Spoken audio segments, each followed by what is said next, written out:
ಸಾಧಾರಣ ಒಂದು 5,000ಕ್ಕಿಂತ ಕಡಿಮೆ ಅಂತ ಹೇಳಿದ್ರು 5,000ಕ್ಕಿಂತ ಮೇಲ್ಪಟ್ಟು ನಾವು ವಿದ್ಯಾರ್ಥಿ ಪ್ರೋತ್ಸಾಹನ ಕೊಡ್ತಾ ಇದ್ದೀವಿ. ಸ್ವಾಮಿ ಟೈಮ್ಸ್ ಬಂಧುಗಳೇ, ಮಣ್ಣಿನ ಮಡಿಕೆಗೆ ಯುಗ ಯುಗಾಂತರಗಳ ಇತಿಹಾಸವಿದೆ. ನೀವು ಧರ್ಮ ಯುಗಕ್ಕೆ ಹೋದರೂ ಕೂಡ ಆಗ ಕೂಡ ಮಣ್ಣಿನ ಮಡಿಕೆಯಲ್ಲೇ ಆಹಾರ ಪದಾರ್ಥಗಳನ್ನು ಬೇಯಿಸುವ ಪದ್ಧತಿ ಇತ್ತು. ಆ ಪದ್ಧತಿ ನಿರಂತರವಾಗಿ ಮುಂದುವರೆದು ಈಗ ಕಲಿಯುಗದಲ್ಲಿ ಕೂಡ ಹೆಚ್ಚಿನ ಮನೆಗಳಲ್ಲಿ ಮಣ್ಣಿನ ಮಡಿಕೆಯಲ್ಲೇ ಆಹಾರ ಪದಾರ್ಥ ಬೇಯ್ತಾ ಇತ್ತು. ಈಗ ಮಣ್ಣಿನ ಮಡಿಕೆಯನ್ನು ತಯಾರಿಸುವ ಕುಂಬಾರರು ಅಲ್ಲಲ್ಲಿ ಪ್ರತಿ ಪ್ರದೇಶಗಳಲ್ಲಿ ಕೂಡ ಒಂದೊಂದು ಇತ್ತೀಚಿನ ದಿನಗಳಲ್ಲಿ ಒಂದೊಂದು ಸಂಘಟನೆಯನ್ನು ಮಾಡಿಕೊಂಡು ತಮ್ಮ ಏನು ಸಮುದಾಯ ಇದೆ ಅದನ್ನು ಅಭಿವೃದ್ಧಿಯತ್ತ ಕೊಂಡೊಯ್ಯುವಲ್ಲಿ ಭಾಳಷ್ಟು ಪ್ರಯತ್ನ ಪಡ್ತಾ ಇದ್ದಾರೆ. ಈಗ ನಾವು ಕಾರ್ಕಳ ತಾಲೂಕಿನ ವಿಚಾರಕ್ಕೆ ಬಂದರೆ, ಕಾರ್ಕಳ ತಾಲೂಕಿನಲ್ಲಿ ಕೂಡ ಒಂದಷ್ಟು ಏನು ಕುಲಾಲರು ಒಗ್ಗೂಡಿ ಒಂದು ಸಂಘಟನೆಗಳನ್ನು ಮಾಡಿಕೊಂಡು ಅದರ ಜೊತೆಗೆ ಒಂದಷ್ಟು ಕಟ್ಟಡವನ್ನು ಕಟ್ಟಿಕೊಂಡು ಹೀಗೆ ಅಭಿವೃದ್ಧಿಯನ್ನು ಕಾಣ್ತಾ ಇದ್ದಾರೆ. ಈಗ ನಾವಿವತ್ತು ಕಾರ್ಕಳ ತಾಲೂಕು ಕುಲಾಲ ಸುಧಾರಕ ಸಂಘದ ಒಂದಷ್ಟು ಮಾಹಿತಿಗಳನ್ನು ತಮಗೆ ತಿಳಿಸ್ತೇವೆ. ಈಗ ಈ ಕಾರ್ಕಳ ತಾಲೂಕು ಕುಲಾಲ ಸುಧಾರಕ ಸಂಘ ಕಳೆದ 30 ವರ್ಷಗಳ ಹಿಂದೆ ಆರಂಭಗೊಂಡು ಇವತ್ತು 30ನೇ ವರ್ಷದ ಹೊಸ್ತಿಲಲ್ಲಿದೆ. ಅದರ ಜೊತೆಗೆ ತಾವು ಗಮನಿಸ್ಬೋದು, ಇಲ್ಲಿ ಒಂದು ಸುಂದರವಾದ ಕಟ್ಟಡ ಇದೆ. ಈ ಕಟ್ಟಡ ಕೂಡ ನಿರ್ಮಾಣ ಆಗಿ ಕಳೆದ 14 ವರ್ಷ ಆಯಿತು. 14 ವರ್ಷಗಳಿಂದ ಈ ಒಂದು ಸುಂದರ ಕಟ್ಟಡದ ಮೂಲಕ ಸಮಾಜದ ಎಲ್ಲ ಬಂಧುಗಳನ್ನು ಈ ಒಂದೇ ವೇದಿಕೆಯಲ್ಲಿ ಸೇರಿಸಿಕೊಂಡು ಸಮಾಜವನ್ನು ಯಶಸ್ಸಿನತ್ತ ಕೊಂಡೊಯ್ತಾ ಇದೆ. ಕಾರ್ಕಳ ತಾಲೂಕು ಕುಲಾಲ ಸುಧಾರಕ ಸಂಘದ ಅಧ್ಯಕ್ಷರಾದ ಹರಿಶ್ಚಂದ್ರ ಕುಲಾಲ್ ಜೊತೆಗೆ ಕಾರ್ಯದರ್ಶಿ ಹೃದಯ ಕುಲಾಲ್ ಇವರಿಬ್ಬರು ಕೂಡ ನಮ್ಮ ಜೊತೆ ಇದ್ದಾರೆ. ಅವರಲ್ಲಿ ಒಂದಷ್ಟೊತ್ತು ಮಾತಾಡೋಣ.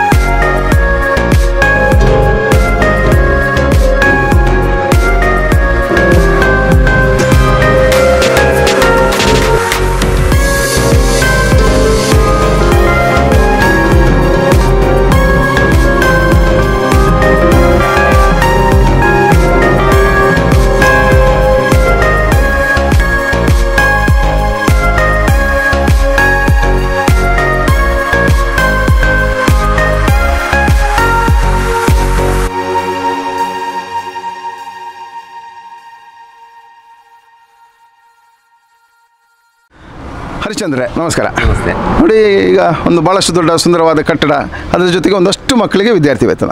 ಈಗ ವಿದ್ಯಾರ್ಥಿ ಪ್ರೋತ್ಸಾಹಧನ ಕೊಡುವಂಥದ್ದು ಶಾಲಾ ಅವಧಿಯಲ್ಲಿ ಮಕ್ಕಳಿಗೆ ಭಾಳಷ್ಟು ಶ್ರೇಷ್ಠವಾದ್ದು. ಯಾಕಂದರೆ ಹಿಂದಿನ ಕಾಲಘಟ್ಟದಿಂದ ಕೂಡ ವಿದ್ಯಾರ್ಥಿ ಪ್ರೋತ್ಸಾಹಧನಕ್ಕೆ ಭಾಳಷ್ಟು ಮಹತ್ವ ಇದೆ. ಈಗ ಈ ವರ್ಷ ಮತ್ತೆ ವಿದ್ಯಾರ್ಥಿ ಪ್ರೋತ್ಸಾಹಧನ ಕೊಡಲಿಕ್ಕೆ ತಾವು ಹೊರಟಿದ್ದೀರಿ. ಈಗ ಯಾವಾಗ ಕಾರ್ಯಕ್ರಮ ಆಗ್ತದೆ? ನಮ್ಮದು ನಾಡ್ದು ಅಕ್ಟೋಬರ್ 19ಕ್ಕೆ ಬರುವ ಆದಿತ್ಯವಾರ ಕಾರ್ಯಕ್ರಮ. ನಮ್ಮದು ವಾರ್ಷಿಕ ಮಹಾಸಭೆ, ವಿದ್ಯಾರ್ಥಿ ವೇತನ ಮತ್ತು ಸಾಧಕರಿಗೆ ಸನ್ಮಾನ, ಮಕ್ಕಳಿಗೆ ಪ್ರತಿಭಾ ಪುರಸ್ಕಾರ, ಸಾಂಸ್ಕೃತಿಕ ಕಾರ್ಯಕ್ರಮ, ಕಲಾವೈಭವ, ಈ ರೀತಿಯೆಲ್ಲ ಕಾರ್ಯಕ್ರಮ ಉಂಟು. ನೋಡಿ ಹರಿಶ್ಚಂದ್ರ, ಈಗ ಒಂದು ಸಮುದಾಯದ ಎಲ್ಲ ಬಂಧುಗಳನ್ನು ಒಗ್ಗೂಡಿಸುವುದು ಭಾಳಷ್ಟು ಸಂಕಷ್ಟದಾಯಕ ಕೆಲಸ. ಈಗ ಕಾರ್ಕಳದಲ್ಲಿ ಕುಲಾಲರೆಲ್ಲ ಒಗ್ಗೂಡಿದ್ದಾರೆ. ಒಂದೇ ವೇದಿಕೆಯಲ್ಲಿ ಭಾಳಷ್ಟು ಕಾರ್ಯಕ್ರಮಗಳಾಗ್ತದೆ. ಈಗ ಈ ಸಂಘ ಆರಂಭ ಆಗಿ ಎಷ್ಟು ವರ್ಷ ಆಯಿತು, ಮತ್ತು ಈ ವರ್ಷ ಎಷ್ಟು ವಿದ್ಯಾರ್ಥಿಗಳಿಗೆ ತಾವು ಪ್ರೋತ್ಸಾಹನ ಕೊಡಲಿಕ್ಕಿದ್ದೀರಿ? ನಾವು 30 ವರ್ಷ ಸಂಘ ಸ್ಥಾಪನೆಗೆ 30 ವರ್ಷ ಆಯಿತು. ಈ ವರ್ಷ ಒಂದು ಸಾಧಾರಣ 125 ಮಕ್ಕಳು ತನಕ ವಿದ್ಯಾರ್ಥಿ ವೇತನ ಕೊಡ್ತೀವಿ. ಅದರಲ್ಲಿ ಒಂದು 95% ಅಧಿಕ ಅಂಕ ಗಳಿಸಿದ ವಿದ್ಯಾರ್ಥಿಗಳಿಗೆ ನಾವು ಪ್ರತಿಭಾ ಪುರಸ್ಕಾರವನ್ನು ಕೂಡ ಕೊಡ್ತಾ ಇದ್ದೀವಿ. ಈಗ ಒಟ್ಟು ಇಷ್ಟು ವರ್ಷದವರೆಗೆ ಎಷ್ಟು ಮಕ್ಕಳಿಗೆ ತಾವು ವಿದ್ಯಾರ್ಥಿ ಪ್ರೋತ್ಸಾಹನ ಕೊಟ್ಟಿರ್ಬೋದು, ನಿಮ್ಮ ಸಂಘದ ಮೂಲಕ ಕೊಟ್ಟಿರ್ಬೋದು? ನಮ್ಮ ಸಂಘ ಪ್ರಾರಂಭದಿಂದ ನಮ್ಮ ಹಿರಿಯರೆಲ್ಲ ಸಂಘ ಪ್ರಾರಂಭ ಮಾಡುವಾಗ ಮಕ್ಕಳಿಗೆ ವಿದ್ಯಾರ್ಥಿ ಕೊಡುವಂಥ ಮುಖಾಂತರನೇ ನಮ್ಮ ಸಮಾಜಕ್ಕೆ ಸಪೋರ್ಟ್ ಮಾಡ್ತಾಯಿದ್ರು. ಅದೇ ರೀತಿ ಈ ವರ್ಷ ಅದು ದಿನ ಜಾಸ್ತಿ ಆಗಿ ಕಳೆದ ವರ್ಷ ಕೂಡ ಒಂದು 100ಕ್ಕಿಂತ ಮೇಲ್ ಕೊಟ್ಟಿದೆ. ಈ ವರ್ಷ ಒಂದು 125, ಸಾಧಾರಣ ಒಂದು 5,000ಕ್ಕಿಂತ ಕಡಿಮೆ ಅಂತ ಹೇಳಿದ್ರು 5,000ಕ್ಕಿಂತ ಮೇಲ್ಪಟ್ಟು ನಾವು ವಿದ್ಯಾರ್ಥಿ ಪ್ರೋತ್ಸಾಹನ ಕೊಡ್ತಾ ಇದ್ದೀವಿ. ಹೌದು. ನೋಡಿ, ಈಗ ಅಕ್ಟೋಬರ್ 19 ಆದಿತ್ಯವಾರ ದಿನ ಆಗುತ್ತೆ. ಈಗ ಆದಿತ್ಯವಾರ ರಜೆ ಎಲ್ರಿಗೂ ರಜೆ. ಈಗ ಆ ರಜೆಯ ದಿನಗಳಲ್ಲಿ ತಾವು ಈಗ ನಾಳ್ದು ಏನೆಲ್ಲ ಕಾರ್ಯಕ್ರಮಗಳಲ್ಲಿ ಇಲ್ಲಿ ಮಾಡಲಿಕ್ಕಿದ್ದೀರಿ? ನಾವು ಬೆಳಿಗ್ಗೆ ಧಾರ್ಮಿಕ ಕಾರ್ಯಕ್ರಮದಲ್ಲಿ ಪ್ರಥಮವಾಗಿ ಗಣಹೋಮ, ಆನಂತರ ಸತ್ಯನಾರಾಯಣ ಪೂಜೆ ಮತ್ತು ಸಭಾ ಕಾರ್ಯಕ್ರಮದಲ್ಲಿ ವಿದ್ಯಾರ್ಥಿಗಳಿಗೆ ಪ್ರತಿಭಾ ಪುರಸ್ಕಾರ ಮತ್ತು ಆಟೋಟ ಸ್ಪರ್ಧೆ ಮೊನ್ನೆ ನಡೆದಿತ್ತು. ಆಟೋಟ ಸ್ಪರ್ಧೆಯಲ್ಲಿ ಭಾಗವಹಿಸುವ ಮಕ್ಕಳೇ ಇದು ಎಲ್ಲರಿಗೂ ಕೂಡ ಬಹುಮಾನ ಇದೆ. ಆ ನಂತರ ಮಧ್ಯಾಹ್ನ ಸಾಂಸ್ಕೃತಿಕ ಕಾರ್ಯಕ್ರಮ, ಎಲ್ಲ ಮಕ್ಕಳಿಗೆ ಸಾಂಸ್ಕೃತಿಕ ಕಾರ್ಯಕ್ರಮ.